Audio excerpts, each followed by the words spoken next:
This is gonna be a fun one. Look at this. Multiple components on the table. I'm undertaking a little project here today. Well, we are. This is a thing called the Mantis. Experiment with the idea of an external graphics card on your MacBook Pro. Anything that supports Thunderbolt 3. It's referred to as an eGPU, an external graphics unit. The reason you would hook something like this up to a laptop is to get desktop grade graphical performance on a system that can be mobile. Razer, they have their own unit that you can add to their Blade laptops, which kind of operates in a similar fashion. But up until this point, there haven't been too many options for people on Mac laptops. There's a wide variance of MacBooks, some of them more powerful than others, some that can really benefit from a setup like this. This thing is not really meant to go with you anywhere. It acts as a hub for not just your graphics, but also some other important peripherals. This is for the graphics card, 3 USB 3s, an Ethernet port, a Thunderbolt 3. Not just for data connectivity, it also can provide the 87 watts of power that your MacBook Pro wants to charge. This is a single cable setup. You simply detach that one cable, don't need to worry about a power brick or anything extra.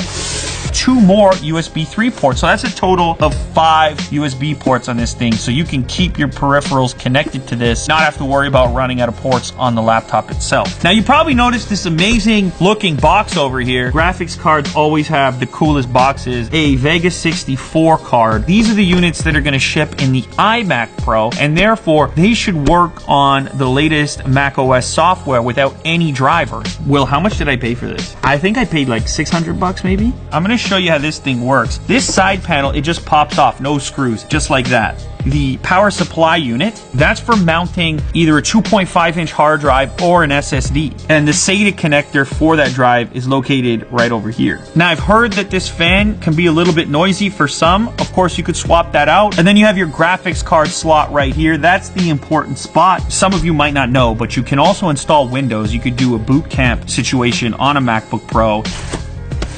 Ooh, look at that. Oh my. Jack attack. Even you love something like that. 3 display ports and an HDMI. This thing will beef up the graphical performance of your laptop without being connected to an external monitor. So we have the card installed over here now, and then a single Thunderbolt 3 cable, which was included in the box, going to this MacBook Pro right here. Now this one is running macOS High Sierra 10.13.1. There's a lot of talk about compatibility issues with devices like this, but on this version here, we got a prompt immediately, external GPU detected. Log out to begin using the external GPU. It's charging up too. So as of right now, we are running off that desktop grade graphics rather than the internal graphics in this MacBook Pro.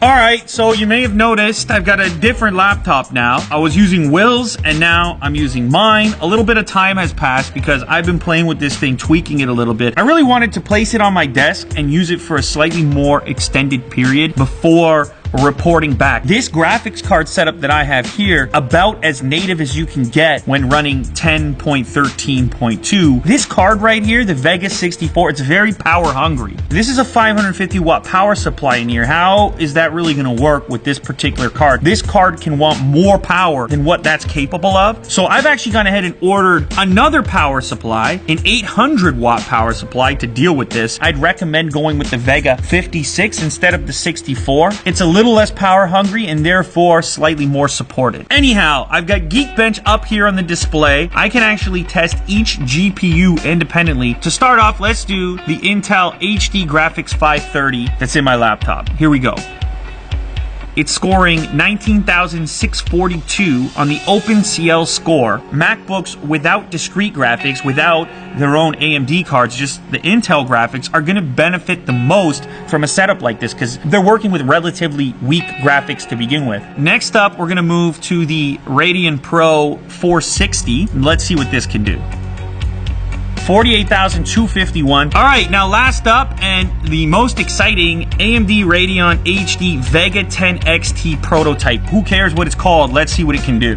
Okay, boom. I've got as high as 170,000 on this particular score. A huge improvement here with desktop grade graphics, and the reason why it will be meaningful for a lot of users. You want the portability of a laptop, but the graphics performance of a desktop. This kind of gives you both. So there's a reason that these have become popular on systems like Razer, and now through products like this one, they're trying to bring a more universal approach, not just for Windows computers, but in this case on Mac as well. This is still a bit finicky. It's not completely supportive. You're doing this at the moment at your own risk. There you have it. That's the Mantis Venus with an AMD Vega 64 working on a MacBook Pro. I think it's pretty cool, and quite frankly, it's destroying the figures that my laptop can produce on its own. I'll have the details down in the description, and also let me know, do you guys like this type of video? So, did it get too technical, or are you into it? Would you like to see more? Let me know with your thumb down below, and I'll catch you on the next one.